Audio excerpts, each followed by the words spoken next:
Hello everyone.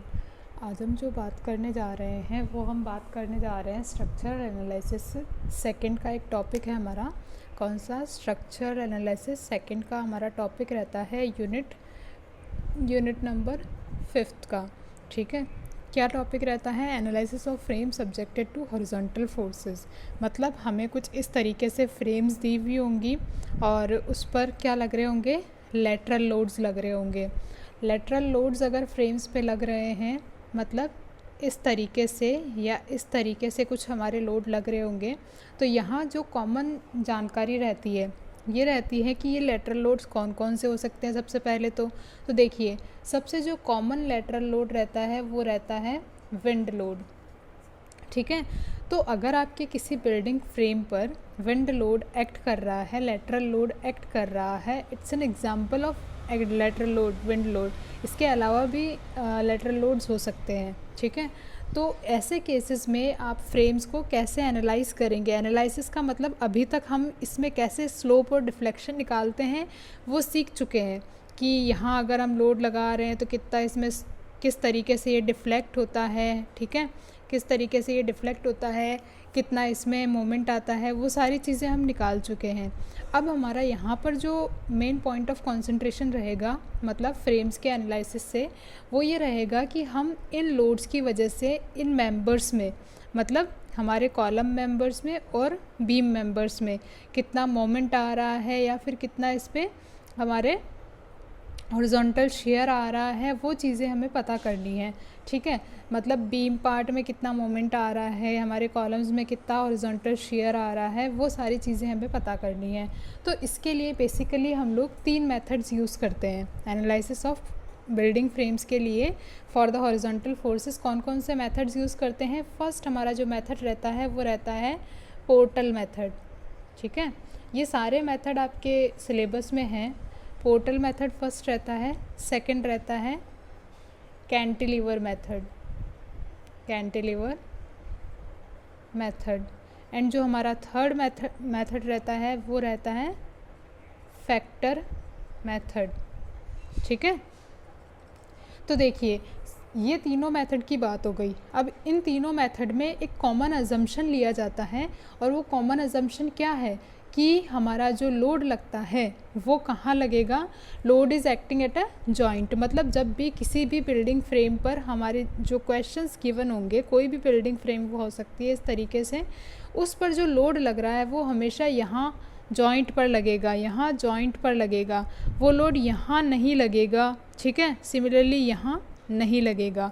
ये तीनों methods में कॉमन अजम्पशन रहेगा हमारा। ठीक है, फिर देखिए आगे का जो मेथड है आज हम जो पढ़ेंगे वो हम पढ़ेंगे फर्स्ट वाला मेथड, पोर्टल मेथड।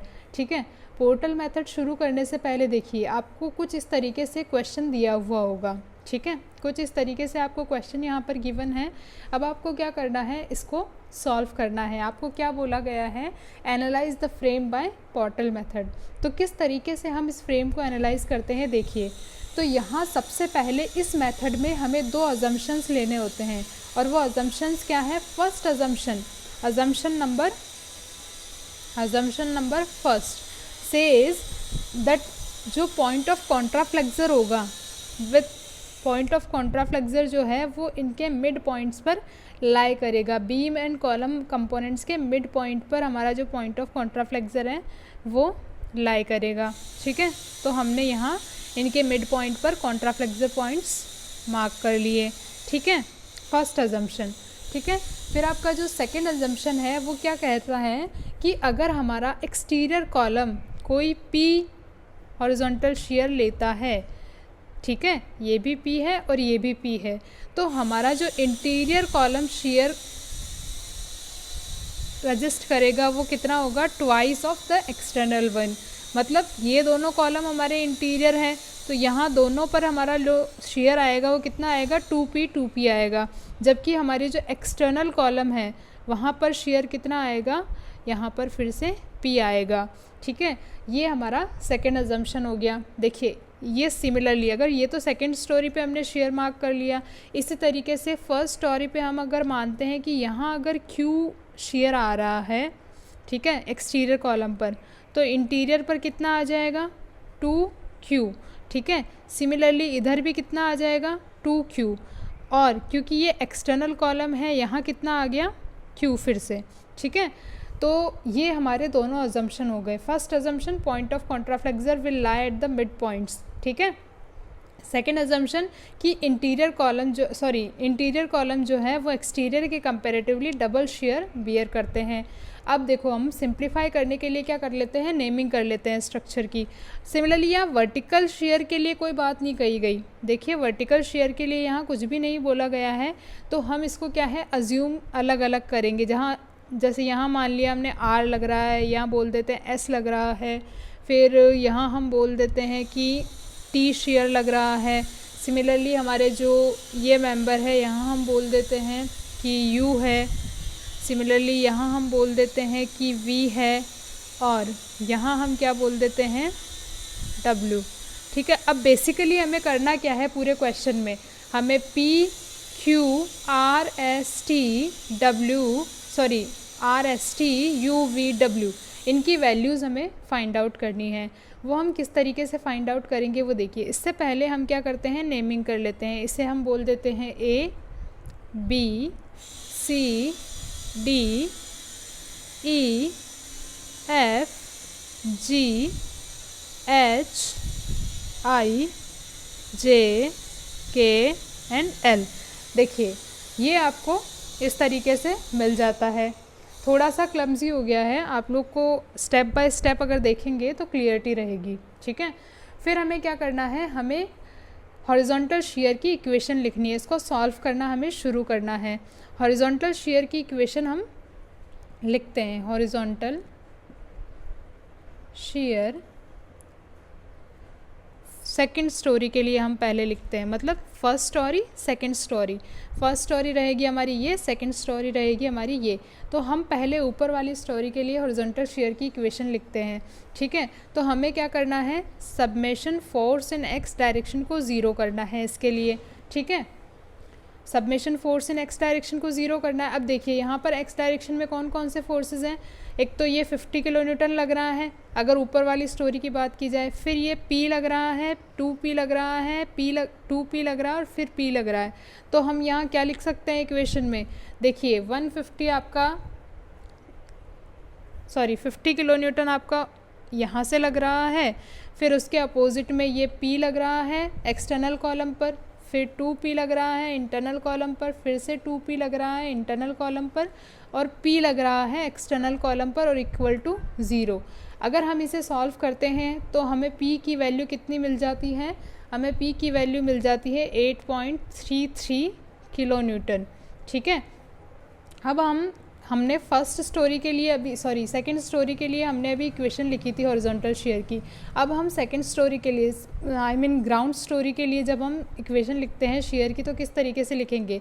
देखिए ग्राउंड स्टोरी पर ये 50 किलो न्यूटन भी लग रहा है और ये 100 किलो न्यूटन भी लग रहा है, तो एक्सटर्नल ये हो गया। उसके बाद इंटरनल में देखा जाए तो ये Q लग रहा है, 2Q यहाँ लग रहा है, 2Q यहाँ लग रहा है और Q यहाँ लग रहा है। तो अब हम इक्वेशन लिखते हैं अगर सेकंड स्टोरी के लिए, ठीक है। फर्स्ट स्टोरी के लिए सबमेशन Fx इक्वल टू 0 हम लिखते हैं, तो हम क्या लिखेंगे 50 + 100 - Q - 2Q - 2Q - Q equals to 0, ठीक है। इसे आप सॉल्व करते हैं तो आपको Q की वैल्यू मिल जाती है 25 किलो न्यूटन, ठीक है। इस तरीके से अब हमारे पास क्या क्या वैल्यूज़ आ चुकी है, हमारे पास P की वैल्यू आ चुकी है और Q की वैल्यू आ चुकी है। अब हमें आगे सॉल्व करना है, हमें वैल्यूज़ कैलकुलेट करनी है R S T U V W की। उसके लिए हम आगे प्रोसीड करते हैं। देखिए तो R कैलकुलेट करने के लिए हम क्या करते हैं, देखिए A पॉइंट को कंसिडर करते हैं और A का फ्री बॉडी डायग्राम बनाते हैं। फ्री बॉडी डायग्राम का मतलब क्या है कि आप इसे फ्री कर दीजिए और सारे जो फोर्सेस एक्ट कर रहे हैं इस पर उनको अलग से लिख लेंगे।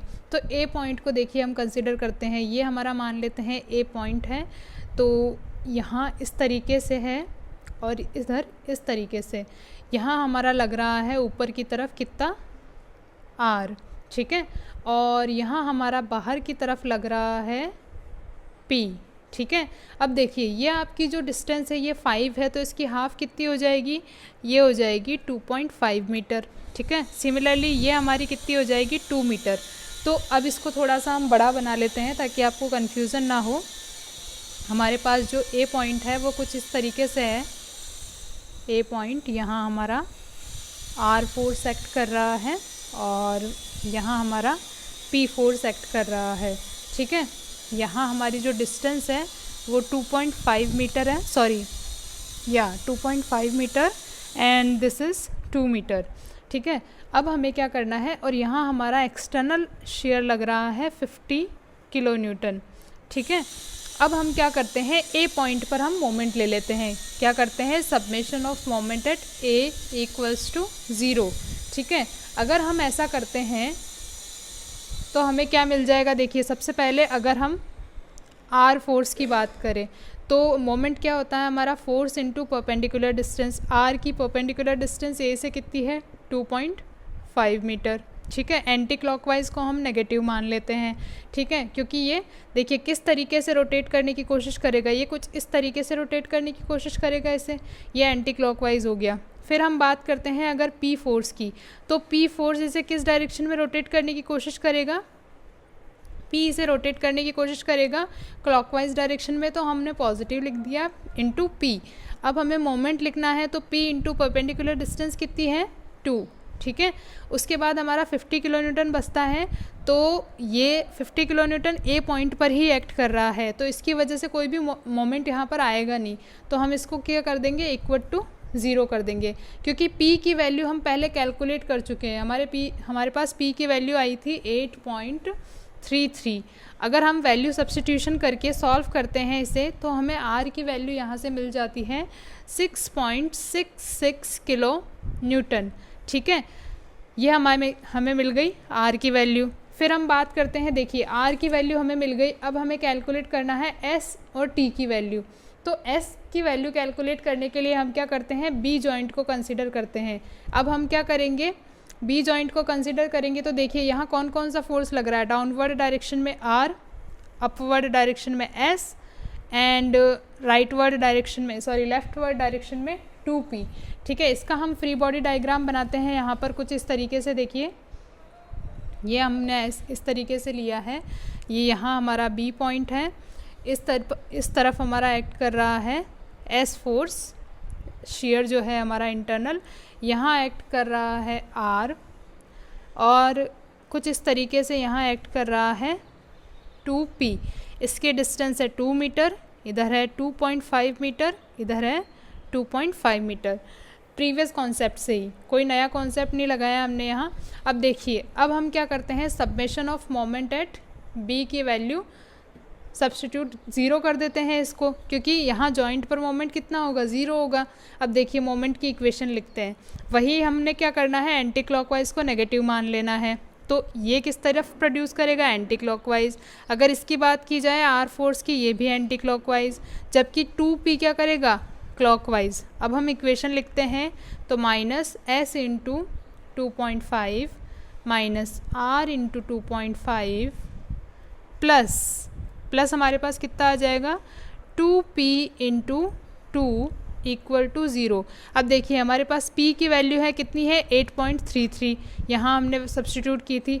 R की वैल्यू हमें मिल गई 6.66, तो यहाँ से अगर हम सॉल्व करते हैं तो हमें S की वैल्यू कितनी मिल जाती है, 6.66 किलो न्यूटन। ठीक है, अब हम आगे बढ़ेंगे, हम सॉल्व करेंगे अब T के लिए। T पॉइंट पर सॉल्व करने के लिए हमें क्या करना पड़ेगा, देखिए T को हम फ्री कर देते हैं, मतलब T का फ्री बॉडी डायग्राम बनाते हैं D पॉइंट का। ठीक है, या फिर हम C पॉइंट को कंसिडर कर लेते हैं, आप कोई भी पॉइंट ले सकते हैं। अगर हम इसको कंसिडर करते हैं C पॉइंट को और उसका फिर हम मोमेंट लेते हैं, तो देखिए C पॉइंट पर कौन कौन सा फोर्स आ रहा है, यहाँ कुछ इस तरीके से आपके पास ये बन जाएगा। होप सो आपको विजिबल है। यहाँ C पॉइंट है हमारा, ये ऊपर की तरफ हमारा लग रहा है T share, internal share act कर रहा है, यहाँ हमारा S लग रहा है, और ये इस तरफ हमारा लग रहा है 2P P, ये डिस्टेंस सिमिलरली 2.5 मीटर है, क्योंकि सारे कॉलम के बीच की डिस्टेंस 5 मीटर है, तो उसका हाफ कितना हो जाएगा 2.5 मीटर। ठीक है, अब देखिए ये हमें मिल गया। हमें क्या करना है, अब हमें वहीं से summation of moment at C equals to 0। Moment लीजिए एंटी क्लॉकवाइज डायरेक्शन में नेगेटिव लेंगे, तो T into 2.5 minus S into 2.5 plus 2P into 2 equals to 0। अब आपके पास क्या है, S की वैल्यू आपके पास है, P की वैल्यू आपके पास है। सब्स्टिट्यूट करके जब आप सॉल्व करेंगे तो आपको T की वैल्यू मिल जाती है 6.66 किलो न्यूटन। ठीक है, तो अभी तक आपके पास PRST ये वैल्यूज़ आपके पास अभी तक आ चुकी है। अब आपको क्या करना है, अब आपको करना है कैलकुलेट कि आपकी VUW की वैल्यू कितनी आएगी। तो प्रोसीड करते हैं आगे किस तरीके से। सेम हमें क्या करना है, एक एक पॉइंट कंसीडर करना है, उसका फ्री बॉडी डायग्राम बनाना है, उस पर मोमेंट लेना है, इक्वल टू 0 करना है, और हमें हमारी वैल्यूज़ मिल जाती हैं। ठीक है, तो हम प्रोसीड करते हैं V के लिए। तो V के लिए हमें देखिए कौन सा पॉइंट कंसीडर करना पड़ेगा, हमें पॉइंट कंसीडर करना पड़ेगा E। ठीक है, E जॉइंट हमने कंसीडर किया, इसका फ्री बॉडी डायग्राम बनाते हैं। देखिए फ्री बॉडी डायग्राम जब बनाते हैं तो देखिए हम यहाँ से कट कर देते हैं, इसको यहाँ से कट कर देते हैं। ठीक है, तो ये जो फोर्सेस है उनको आपको यहाँ रिप्रेजेंट करना है। देखिए किस तरीके से इसका फ्री बॉडी डायग्राम हम बनाएंगे। ये है हमारा E पॉइंट है हमारा। E पॉइंट पर एक्सटर्नल लोड भी लग रहा है, कितना लग रहा है 100 किलो न्यूटन। ठीक है, E पॉइंट पर। फिर हमारा इस तरफ लग रहा है V, यहाँ लग रहा है Q, और यहाँ लग रहा है P। ये जो डिस्टेंस है वो 2 मीटर है, ये भी 2 मीटर है, और ये 2.5 मीटर है। अब आपको क्या करना है, summation of moment eight E करना है, और वो इक्वल टू किसके होगा 0 के। अब देखिए वही एंटी क्लॉकवाइज मोमेंट को आपको नेगेटिव लेना है। सबसे पहले P की वजह से देखते हैं, P किस तरफ घुमाएगा, क्लॉकवाइज में। ठीक है, क्लॉकवाइज में, तो P इंटू परपेंडिकुलर डिस्टेंस 2। ठीक है, फिर V की बात करते हैं तो एंटी क्लॉकवाइज डायरेक्शन में रोटेट करने की कोशिश करेगा, तो V इंटू 2.5, परपेंडिकुलर डिस्टेंस 2.5 है ना। उसके बाद देखिए Q किस तरफ घुमाने की कोशिश कर रहा है, Q क्लॉकवाइज में, तो Q इंटू 2 और इक्वल्स टू 0। आपके पास P की वैल्यू है, Q की वैल्यू है। सब्स्टिट्यूट एंड सॉल्व करेंगे तो हमें V की वैल्यू जो है वो मिल जाती है। सॉरी, हमारा फर्स्ट जो फोर्स है वो U है यहाँ पर, रियली सॉरी, हमारा जो फर्स्ट फोर्स है वो U है। U के लिए हम सॉल्व करेंगे तो हमें U की वैल्यू मिल जाती है 36.66। हमारी P की वैल्यू 8.33 आई थी, एंड Q की वैल्यू 25 आई थी। वो हमने सब्स्टिट्यूट एंड सॉल्व किया इसको, तो हमें U की वैल्यू मिल जाती है। उसके बाद देखिए हमें U की वैल्यू मिल गई है, अब हमें सॉल्व करना है V के लिए। तो हम F पॉइंट का फ्री बॉडी डायग्राम कंसिडर करेंगे। F पॉइंट पर देखिए कौन कौन से फोर्स लग रहे हैं। एक तो ये U डाउनवर्ड डायरेक्शन में, V अपवर्ड डायरेक्शन में, 2P राइटवर्ड्स एंड 2Q लेफ्टवर्ड। अब हम P का यहाँ पर फ्री बॉडी डायग्राम बनाते हैं। देखिए किस तरीके से बनाएंगे। ये हमने कुछ इस तरीके से यहाँ ले लिया। ये हमारा F पॉइंट है, यहाँ डाउनवर्ड डायरेक्शन में U एक्ट कर रहा है, अपवर्ड डायरेक्शन में V एक्ट कर रहा है, इस डायरेक्शन में हमारा 2Q एक्ट कर रहा है, और इस डायरेक्शन में हमारा 2P एक्ट कर रहा है। ये 2.5 मीटर है, ये 2 मीटर है, ये 2 मीटर है, और ये 2.5 मीटर है।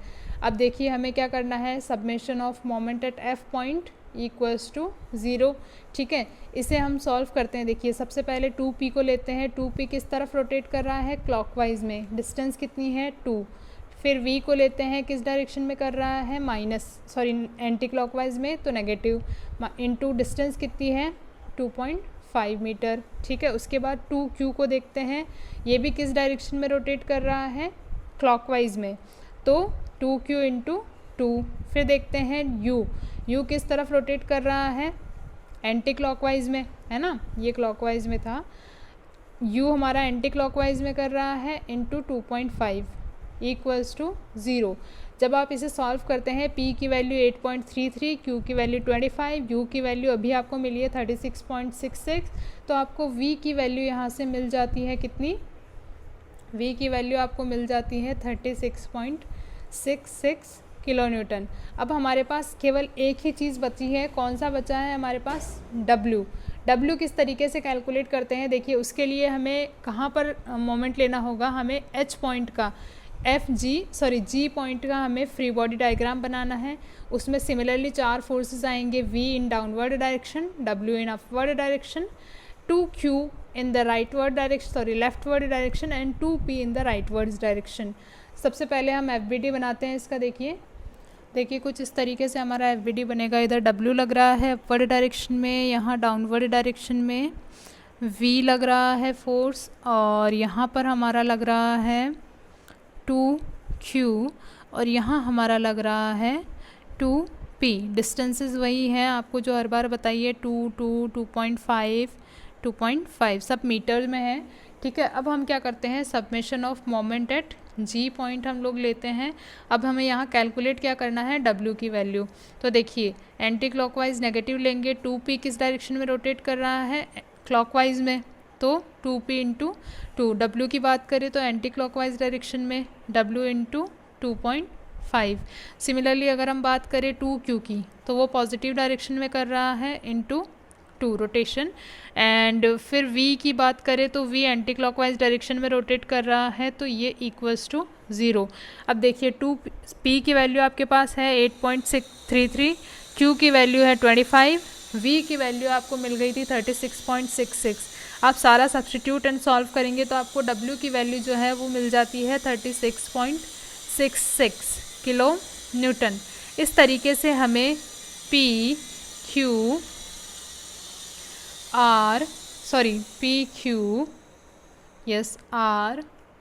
S T U V W ये सारे शेयर की वैल्यू हमें मिल चुकी है। अब हमें क्या करना है, हमारे जो कॉलम मेंबर्स हैं, जैसा कि यहाँ विजिबल है, देखिए हम P Q R S T U V W सारी चीज़ें कैलकुलेट कर चुके हैं। अब हमें क्या करना है, एक्सियल फोर्सेस निकालने हैं हमारे कॉलम मेंबर में। कॉलम मेंबर कौन सा है हमारा, AEI BFJ CGK DHL। किस तरीके से हम प्रोसीड करते हैं, देखिए। तो सबसे पहले हम देखिए बात कर लेते हैं AE एंड I कॉलम की। AE कॉलम की अगर हम बात करते हैं तो इसका हम फ्री बॉडी डायग्राम बनाते हैं। देखिए किस तरीके से बनता है इसका फ्री बॉडी डायग्राम। इसे हम कट कर देंगे तो ये हमारा R, मैं आपको दिखाती हूँ अभी किस तरीके से हमारा फ्री बॉडी डायग्राम बन रहा है। देखिए A पॉइंट हमारा है, इस पर वर्टिकल शेयर R लग रहा था, और ये कुछ इस तरीके से R, और ये E पॉइंट है हमारा AE, इस पर डाउनवर्ड डायरेक्शन में ये R प्लस, क्योंकि यहाँ पर U भी लग रहा है और वो भी अपवर्ड डायरेक्शन में लग रहा है, तो ये R प्लस U। देन ये आपका I पॉइंट है, और ये भी आपका क्या है, क्योंकि शेयर बैलेंस होता है R प्लस U, ठीक है। तो अब आपको R की वैल्यू पता है, कितनी है, 25 किलो न्यूटन। U की वैल्यू भी आपको पता है, कितनी है U की वैल्यू हमारी 36.66 kilo Newton. And R plus U अगर आप करते हैं तो आपको मिल जाता है 43.82 kilo newton, equals to 43.82 kilo newton. ये तो हमने बात कर ली केवल फर्स्ट वाले कॉलम की, AEI कॉलम की। इसी तरीके से हम शेयर डायग्राम बनाएंगे। किसके लिए हम डायग्राम बनाएंगे, मतलब हम फोर्सेस का फ्री बॉडी डायग्राम बना रहे हैं। हमने अभी AEI का बनाया जिसमें हमने रिप्रेजेंट किया R फोर्स को, जो वर्टिकल शेयर है उसकी हम बात कर रहे हैं अभी, ठीक है। वर्टिकल शेयर की बात कर रहे हैं कि अगर हमने हॉरिजॉन्टल फोर्स लगाया है उस वजह से हमारे कॉलम्स में कितना कितना शेयर आ रहा है वर्टिकल डायरेक्शन में। अब हम बात करते हैं BFJ की। इसका मैं फ्री बॉडी डायग्राम बनाकर आपको बताती हूँ।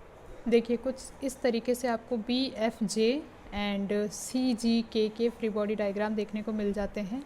आर की वैल्यू हमें मिली थी 6.66 किलो न्यूटन, एस की वैल्यू भी हमें मिली थी 6.66 किलो न्यूटन।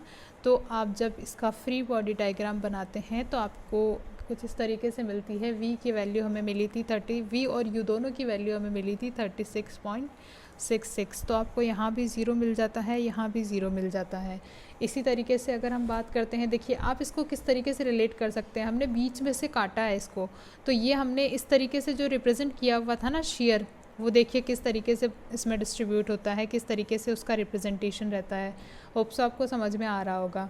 फिर सी जी और के पॉइंट की अगर हम बात करें तो इसका कुछ इस तरीके से बनता है। एफबीडी बनाते हैं तो यहाँ पर भी हम जब कॉलम मेंबर्स में सी जी एंड जी के में शेयर निकालते हैं तो हमें इसकी वैल्यूज़ कॉरिस्पॉन्डिंग ज़ीरो मिलती है। क्योंकि हम सारी वैल्यूज़ कैलकुलेट कर चुके हैं तो ये आपको ईजी रहना चाहिए। ठीक है, मैं आपको सारे कॉलम्स एक साथ ड्रॉ करके दिखा देती हूँ, एक बार आप स्क्रीनशॉट ले लीजिए उसका। ठीक है, होप सो अभी तक आपका समझ में आ गया होगा, आपको क्लियर हो गया होगा। तो देखिए हमारा फाइनली कुछ इस तरीके से पूरी फ्रेम का एफबीडी बनता है। आप इसको बना लीजिए। फाइनल आंसर जो आपको है वो इस फॉर्म में आपको आंसर को रिप्रेजेंट करना है। आपके पास सारी वैल्यूज़ हैं, आप यहाँ पर उनकी जगह जो मैंने आर एस टी ये लिखे हैं उनकी जगह आपको क्या रखना है, यहाँ पर वैल्यूज़ पुट करनी है। तो आप नोटिस करेंगे कि जो हमारे सेंट्रल कॉलम है उनमें जो हमारा हॉरिजॉन्टल शेयर आता है, वर्टिकल शेयर, वो कितना आ रहा है, नेट ज़ीरो आ रहा है। ठीक है, केवल जो एक्सटर्नल हमारे कॉलम्स हैं उनमें ही हॉरिजॉन्टल शेयर आ रहा, वर्टिकल शेयर आ रहा है, हॉरिजॉन्टल लोड लगने की वजह से, लेटरल लोड लगने की वजह से। आप इसका स्क्रीनशॉट ले लीजिए। I will try to make the PDF available. ठीक है, मैं कोशिश करूँगी कि आपको इस क्वेश्चन की पूरी सॉल्यूशन की PDF मिल जाए, बट इन केस आप फिर भी इसका स्क्रीनशॉट आप ले लीजिए ताकि आपके पास ये सुरक्षित रहे। होप सो आपको क्वेश्चन पूरा समझ में आया होगा। अगर आपको समझ में नहीं आया है तो आप फॉर श्योर आप मुझे पूछ सकते हैं। ठीक है, I will be happy to help.